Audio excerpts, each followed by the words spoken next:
I was in a fog of my own, just learning my lines and understanding what all these men were doing there behind cameras. You know, it was massive amount of people. I'd only worked in the theater. And so I didn't realize they did one show, and I found out in retrospect that they hated the first show.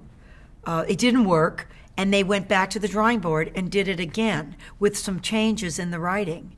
I don't know if you...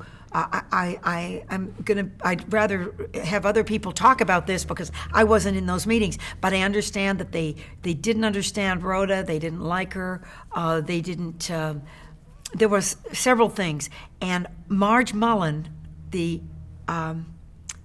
script supervisor, happened to be in a meeting, and she said, you know what, if they don't like Rhoda, have Bess like Rhoda. Have the 10-year-old, between 9 and 11, little girl with braids. Have her like Rhoda, and then we'll know it's okay. And then Phyllis can be, for instance, I think in that she said, the little kids, Mary asked Phyllis something, and the little one blurts it out. And she said, Beth, that was mother's news. So you know this is a mother in trouble. And that dumb, awful Rhoda. And instead of leaving it with Phyllis's line, that dumb, awful Rhoda, Beth said, I like Aunt Rhoda. She said, she's not your aunt. So right in that way, it's excellent writing. In 2 lines, you get a whole other aspect. So suddenly the kid likes Rhoda, so maybe there's something lovable there behind this being evil to Dick Van Dyke's wife. Do you know what I mean? Because that's how people knew her and loved her, as Laura Petrie. So I came in and was tough with her and kicking her out of a place and saying, who's this brash, horrible New York broad?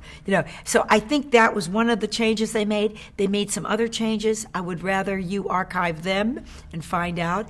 I heard this from Jim and from Alan, and also I've heard from Jay that it was Black Tuesday or something, whatever night it was. We shot the show, and it was just like, ugh. And they went back to the drawing board. Again, the fabulous Grant Tinker stepped up and said, I don't know what he did monetarily, if he said, I'll pay for the other show. I don't know any of that. That's why I'm loath to speak of it in great detail, except I know it was a big bomb.